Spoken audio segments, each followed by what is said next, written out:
Everyone, good evening and welcome back to our channel. आज है date 10th of January 2026 और day है Saturday.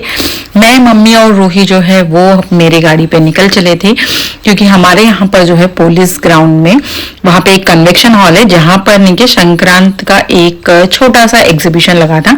तो हम लोग ने सोचा घर पे बैठे बैठे, क्योंकि हम लोगों को संडे बाहर जाने का कोई भी प्लान नहीं था, हम लोग संडे फुल रेस्ट मोड में रहने वाले थे, तो इसलिए जो है हम लोग सैटरडे को ही इवनिंग जो है निकल गए थे एग्जीबिशन देखने के लिए, क्योंकि वो एग्जीबिशन सिर्फ 3 दिन का था, 9, 10th and 11th, Friday, Saturday and Sunday.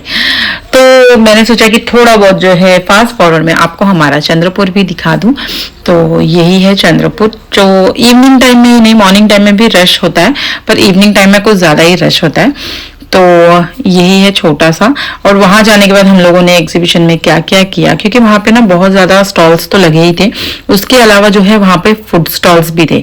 तो हम लोगों ने जो है ना वो फूड स्टॉल में भी बहुत कुछ एंजॉय किया, खाया पिया। तो आइए फिर वो देख लेते हैं। ये रहा वहां का एंट्रेंस। जैसे मैंने बताया कि संक्रांत के लिए थे, तो आप देख सकते हैं पूरा पतंग इन सभी चीजों से जो है वहां पे डेकोरेशन किया था। और ये था फर्स्ट, और ये जो था ना कि हॉल के अंदर था, तो आप देख सकते हैं थोड़ा सा जो लाइटिंग बहुत ज्यादा था ना, तो वो कैमरे पे नहीं के दिख भी रहा था। तो फर्स्ट ने के फूड का एक स्टॉल था जहाँ पे चकोली था, उसके अलावा जो शंकर पाड़े है वो था, आम पापड़ था, ठेपले भी थे यहाँ पर, तो ये सब कुछ था। उसके बाद में जो नेक्स्ट स्टॉल है ना, यहाँ पर मुझे रेजिन के जो ये देखिए आप देख सकते हैं डेकोरेशन का जो है ना कैंडल होल्डर्स ऐसा रेजिन का बनाया हुआ था, और देखने में वो बहुत ज्यादा प्रिटी भी लग रहा था। वैसे एक एक स्टॉल मैंने कुछ स्टॉल्स पे नहीं के रुकी और देखी भी, इनके पास कैंडल्स भी थे। मैंने बहुत ज्यादा स्टॉल्स में नहीं के वेट नहीं किया, तो आप देख सकते हैं बहुत ज्यादा तो नहीं के वहां पर कपड़ों का स्टॉल था और ज्वेलरी के स्टॉल थे, लेकिन मुझे जिस हिसाब से लगा ना, यहाँ पर इस स्टॉल में जो है ना एक एक ज्वेलरी जो है वो 3000, 3500 और स्टार्टिंग प्राइस ही जो उनका था कुछ 1800 से स्टार्ट हुआ था। तो मुझे लगा कि शायद से ये बहुत ज्यादा है लेने के लिए, तो मैंने वो लिया नहीं। उसके बाद यहाँ पर जो है वो कुर्ती वगैरह रखे थे, और मोस्टली यहाँ पर साड़ीज, कुर्तीज, ज्वेलरीज और थोड़े बहुत जो संक्रांत के डेकोरेटिव आइटम्स थे ना वही है। तो ये रहा, बहुत भीड़ भी थी और सैटरडे संडे था, मतलब 3 ही दिन का था, तो थोड़ा रश भी था वहां पर। तो ये देख लीजिए, यहाँ पर देखिए ये डेकोरेशन के सामान है थोड़े बहुत, जिसमें कैंडल होल्डर था। ये मुझे अच्छा लगा लेने के लिए, पर मम्मी ने बोला कि उसको अगर नीचे लगाते हैं ना तो बार बार उस पर पैर दे के जाना पड़ता है, तो इसलिए फिर हम लोगों ने वो थोड़ा बहुत स्किप किया, लिया नहीं। ये छोटी सी घंटी थी, और हमारे मम्मी के घर पे ने क्या, भगवान को घंटी नहीं बजाते हैं ऐसा बोलते हैं, और हमारे पूजा घर में घंटी है भी नहीं। जब कुछ एक्स्ट्रा पूजा जैसे होते हैं, हम लोग गणेश बिठाते हैं या कुछ, या फिर तो तब हम लोग उनकी पूजा जो है वो घंटी बजा करके करते हैं, वरना हमारे यहाँ पे जो है वो भगवान के पास घंटी नहीं रखते। तो ये अच्छा था। मम्मी ने भी 2-3 चीजें देखी थी वहां पर जो मम्मी को अच्छी लगी। इसके बाद का जो स्टॉल था ना, ये कैंडल होल्डर का था। मुझे नहीं कि सिंगल कैंडल होल्डर्स जो थे ना वो चाहिए थे, पर इनके पास ना सिंगल कैंडल होल्डर्स नहीं थे। हाँ, ये जो मैं उठा रही हूँ ना, ये 650 रुपीज का था, और इसमें पूरा सेट था 4 कैंडल होल्डर्स का, लेकिन मुझे जो है वो सिर्फ 2 जो सिंगल कैंडल होल्डर होते वो चाहिए थे। उन्होंने ढूंढा थोड़ा बहुत, लेकिन उनको मिला नहीं सिंगल कैंडल होल्डर, तो फिर हम लोगों को वो भी स्किप करना पड़ा। तो आप देख सकते हैं ये तो था, लेकिन ये कैंडल होल्डर नहीं था। इसका हम लोग ने क्या, रेडीमेड जो रंगोली होती है ना उसके हिसाब से वो डेकोरेशन कर सकते हैं। ये जो थे वो कैंडल होल्डर बहुत बड़े थे। अगर मैंने क्या 2 साइड में, मेन एंट्रेंस के 2 साइड में रखती ना, तो बीच में से जाने के लिए जगह ही नहीं रहता। तो वो, उसके अलावा थोड़े बहुत आयुर्वेदिक जो तेल ये सब कुछ था वो भी था वहां पर। तो नेक्स्ट स्टॉल था यहाँ पर कैंडल्स का था, ये आयुर्वेदिक ऑयल्स के थे, ऑयल, शैम्पू वगैरह सब कुछ था वहां पर। मम्मी का ध्यान उसी में था। ये देखिए यहाँ पर ना कैंडल होल्डर्स में भी बहुत अच्छे अच्छे वेराइटीज उन्होंने बनाए थे, होममेड था वो। तो आप देख सकते हैं जैसे कि आइसक्रीम वाला था यहाँ पर, फिर कॉफी का भी था। जो छोटे वाले स्टार्ट हो रहे थे ना वो 100 रुपीज से थे, और 50 रुपीज का भी था जो बबल वाला कैंडल्स होता है ना वो। उसके अलावा मुझे तो कैंडल्स अच्छे लगे, लेकिन मेरे पास अभी उतना जगह नहीं है, और मैं उतना, मतलब ऐसे डेकोरेटिव कैंडल्स मुझे नहीं कि जो सेंटेड कैंडल्स होते हैं वो अच्छे लगते हैं, पर एज ए डेकोरेटिव कैंडल्स मुझे फिर उनको ना जलाने की मतलब इच्छा ही नहीं होती है। वो बस डेकोरेशन पर्पस के लिए रखा रहता है। मेरे पास भी है, हम लोगों को गृह प्रवेश के टाइम पे गिफ्ट में आया था। उसके अलावा बहुत जगह में तो ज्वेलरी था, मैंने रूही के लिए भी थोड़ा बहुत लिया। रूही ने एक सेट लिया था जिसमें गले का मतलब एक छोटा सा नेकलेस टाइप था बीट्स का, एक कान के थे एक पेयर, एक ब्रेसलेट था और तीन जो थे उसमें टिकटॉक पिंस टाइप थे, थोड़े बारबी वाले, तो मैंने उसको वो लेके दिया। उसके अलावा एक स्ट्रॉबेरी का ना अंगूठी टाइप था जिसमें लाइट आ रहा था, एलईडी लाइट, तो वो मैंने एक लिया। तो यहाँ पर ज्यादा से ज्यादा ना मुझे ज्वेलरी के शॉप से ज्यादा लगे, और मेरे पास बहुत ज्यादा ज्वेलरी है। एक दिन मैं आप लोगों को मेरा पूरा जो ज्वेलरी का कलेक्शन है वो दिखाऊंगी। मैं मोस्टली जो ऐसे आर्टिफिशियल ज्वेलरीज है वो लेना पसंद नहीं करती हूँ, अगर मुझे पसंद आया तो लेती हूँ, लेकिन पहनती नहीं हूँ। जो नॉर्मल बेसिक्स है मेरे, जो गोल्ड के इयररिंग्स है वो, हाथ में गोल्ड का चूड़ी, और मुझे अंगूठियों का बहुत ज्यादा शौक है, तो मैं 3 to 4 पेयर ऑफ 3 to 4 जो है वो अंगूठी लगा के रखती हूँ हाथ में। बस मुझे बाकी ये आर्टिफिशियल ज्वेलरी देखने के लिए अच्छा लगता है, खरीदने के लिए भी अच्छा लगता है। मेरे पास काम के तो इतने ज्यादा है, मैं किसी दिन एक फुल वीडियो बनाऊंगी सिर्फ और सिर्फ जो मेरे आर्टिफिशियल ज्वेलरीज है वो दिखाने के लिए। उसके अलावा हम लोग बस ऐसे ही जा रहे थे, घूम रहे थे, देख रहे थे कि क्या क्या है वहां पर करके। तो आप देख सकते हैं ज्यादा से ज्यादा कपड़ों का स्टॉल था, कुछ कुछ साड़ियां भी थी, और जैसे संक्रांत में ब्लैक कलर ज्यादा पहनते तो वहां पे ब्लैक कलर के साड़ियों के ऑप्शंस बहुत ज्यादा थे।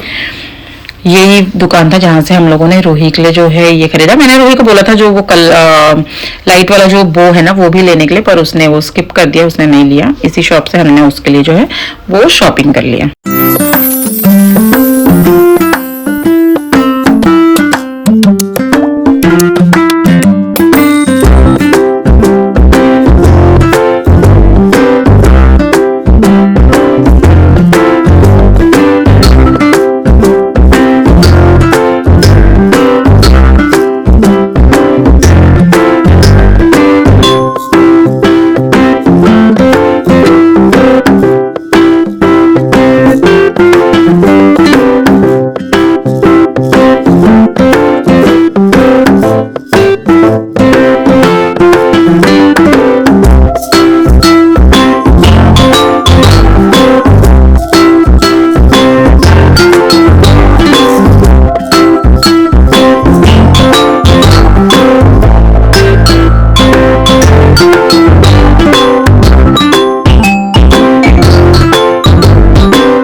ये जो स्टॉल था ये मेरे क्लासमेट का स्टॉल था। हम लोग बहुत सालों के बाद भी मिले थे, और उसको भी मेरी तरह प्लांटिंग और प्लांटेशन का और झाड़ों का बहुत ज़्यादा शौक है। और यहाँ पर देख के गिफ्टिंग ऑप्शन के लिए उसने बहुत अच्छे तरीके से जो है डेकोरेट करके रखा था, छोटे छोटे पॉट्स में झाड़ तो थे। उसके अलावा जो उसका प्रेजेंटेशन था ना वो मुझे बहुत ज़्यादा पसंद आया। मैंने कुछ आइडियाज यहाँ से भी लिए हैं, और मैं अपने जो प्लांट्स है उसमें भी कुछ ऐसा ही प्रेजेंटेशन करूंगी सोच रही हूँ। उसके बाद हम लोग आ गए थे खाने के स्टॉल पर, और यहाँ देख सकते हैं आप खाने के लिए क्या क्या था। यहाँ पर जो है तब का तब जो है गरम गरम साबूदाना के वड़े और ब्रेड पकौड़ा बन रहा था, तो मैंने साबूदाना के वड़े लिए और फिर रूही ने जो है वो ब्रेड पकौड़ा लिया। मैंने ब्रेड पकौड़ा टेस्ट तो नहीं देखा, पर साबूदाना वड़ा अच्छा था, ज़्यादा मिर्ची वगैरह कुछ भी नहीं था उसमें, तो वो अच्छा लगा मुझे। तो और कॉस्ट भी जो था ना यहाँ पर फूड स्टॉल का इतना ज़्यादा महंगा नहीं था कि आप नहीं अफोर्ड कर सकते हो। 30 रुपीज़ प्लेट जो था वो साबूदाने के वड़े थे, जिसमें 2 साबूदाने का वड़ा और चटनी आया था। मैंने रेड चटनी मना कर दिया क्योंकि वो मिर्च होता है करके। उसके बाद जो नॉर्मल फीकी चटनी थी मैंने वो लिया। मैं ज़्यादा मिर्च प्रेफर नहीं करती और खाती भी नहीं हूँ कभी भी बाहर। और रूही ने जो है वो सिर्फ ब्रेड पकौड़ा लिया। तो ये फर्स्ट स्टॉल था। इसके अलावा जो है हम लोगों ने पानी पूरी खाया। इनके पास से जो है मैंने वो कुल्हड़ पिज्ज़ा लिया जो 50 रुपीज़ का था, और टेस्ट वाइज बहुत ज़्यादा ये नहीं था। ऐसा लग रहा था कि पिज्ज़ा को तोड़ करके जो है हम लोग छोटे छोटे पीसेस करके पिज्ज़ा के हम लोग उस पर चीज़ डाल के खा रहे हैं, बस वही टेस्ट था। पिज्ज़ा का टेस्ट था, लेकिन पिज्ज़ा खाने इतना मज़ा नहीं आया। उसके अलावा फिर रूही ने जो यहाँ पर स्ट्रॉबेरी विथ चॉकलेट जो था वो लिया उन्होंने। तो मैंने जब ये लास्ट टाइम हैदराबाद में खाया था तो हम लोगों को फुल स्ट्रॉबेरीज दिए थे, और उस पर जो है वो चॉकलेट डाल के दिया था। पर यहाँ पर जो है एक स्ट्रॉबेरी को छोटे छोटे पीसेस में काट करके एक बाउल में जो है वो उसके ऊपर डार्क ये जो चॉकलेट फाउंटेन में से है चॉकलेट वो डाल के उसके ऊपर जो है फिर वाइट चॉकलेट डाल के फिर थोड़ा बहुत कुकीज और मार्शमेलो भी था। मैंने रूही को मार्शमेलो खाने से मना कर दिया क्योंकि घर पर भी मार्शमेलो रखा है और मुझे लगता है कि वो पूरा ही इतना ज़्यादा स्वीट स्वीट होता है तो मैं उसको देती नहीं हूँ। रूही को स्ट्रॉबेरी बहुत ज़्यादा पसंद है। लास्ट वीक भी हम लोग ने स्ट्रॉबेरी लाया था तो जो बहुत ही जल्दी मतलब ऐसे 10 मिनट्स के अंदर अंदर जो है वो फिनिश हो गया था, उसने कंप्लीट कर दिया था। मैं उनसे बात कर रही थी और थोड़ा बहुत पूछ रही थी कि उनका शॉप कहाँ पर है क्या है, तो ये हमेशा वो करते हैं कि नहीं करके, तो थोड़ा सा मैंने उसमें कुकीज़ भी डलवा लिया और फिर उसके बाद उन्होंने चॉकलेट और वाइट चॉकलेट डाल के रूही को दिया। रूही ने ये बहुत चाव से खाया। इसका भी प्राइस ज़्यादा नहीं था, 50 रुपीज़ था। आप कुकीज़ ऐड कराओ, स्ट्रॉबेरी ऐड कराओ या मार्शमेलो ऐड कराओ, आपको 50 रुपीज़ ही पड़ेगा। इसके अलावा सिटी में एक ना शॉप है जहाँ पे मुझे हॉट चॉकलेट बहुत पसंद है, तो ये चॉकलेट देखने के बाद मुझे वो हॉट चॉकलेट में मिस कर रही थी। तो मैं थोड़ी मतलब इस आधे हफ्ते में जब मेरी क्रेविंग थोड़ी और ज़्यादा हो जाएगी तो मैं जाके जो है वो ज़रूर से वो हॉट चॉकलेट ट्राई करूँगी। तो इनका प्रेजेंटेशन भी अच्छा था और टेस्ट वाइज भी अच्छा था। मैं स्ट्रॉबेरी नहीं खाती हूँ, मैं प्रेफर नहीं करती हूँ। उनके पास छोटे वाले जो है वो कपकेक्स वगैरह भी थे, तो उस दिन हम लोग आकर के घर पे कुछ भी खाना नहीं बनाए क्योंकि ये देख लीजिए रूही ने भी उनको थैंक यू बोल दिया। ये था रूही का चॉकलेट, ये था मेरा कुल्हड़ पिज्ज़ा। इसके अलावा ये हम लोगों ने खाया था साबूदाने के वड़े, फिर रूही ने फ्रेंच फ्राइज खाया, mummy as usual idli chutney sambar खाए। मैंने फर्स्ट जो है सबसे पहले जो ट्राई किया था वो दाबेली ट्राई किया था।